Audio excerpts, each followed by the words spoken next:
Western allies formed a multinational coalition to protect commercial shipping in the Red Sea from attacks by Houthi rebels in Yemen.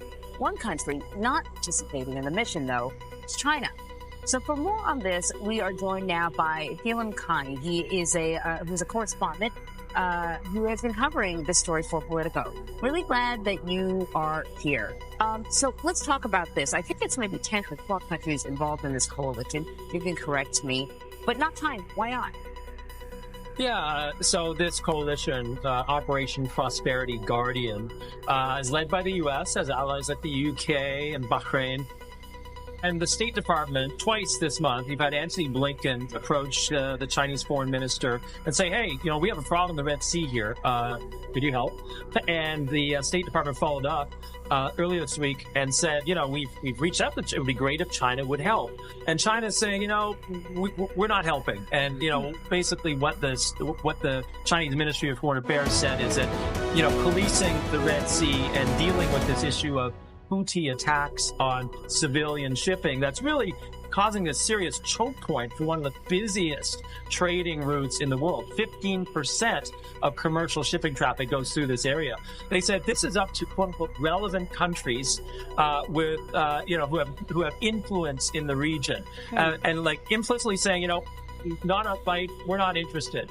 And, that's frankly ridiculous given the fact that the Houthis are backed by Iran, then China is a major patron ally of Iran and does have influence and skin in the game and trying to influence what's happening in that area.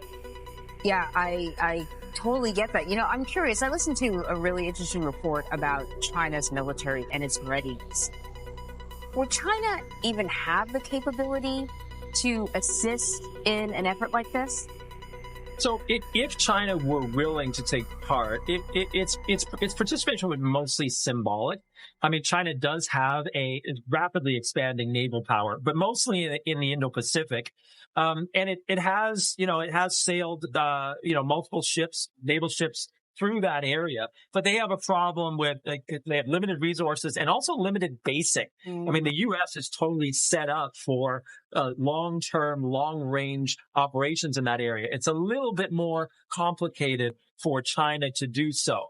But the fact is that they made clear that they're not willing to break a sweat to try to help. Mm-hmm. So, you talked about China's relationship with Iran, and I want to kind of reflect that out a little bit more.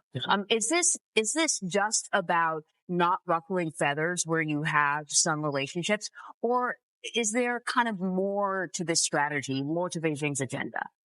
Yeah. So, I mean, we got to remember that the China-Iran relationship is lubricated by oil sales to Beijing, a mutual antipathy toward the United States.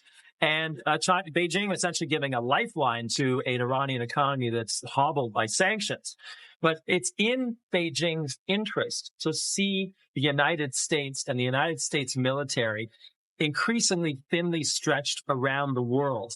And so at a time when there's heightening tensions across the Taiwan Strait ahead of Taiwan's election next month, when you have heightening tensions in the South China Sea between Chinese naval forces and the Philippines, for Beijing to see the U.S. distracted, thinly spread, and having to have multiple carrier deployments to the Red Sea right now, it doesn't, it actually helps them in a way.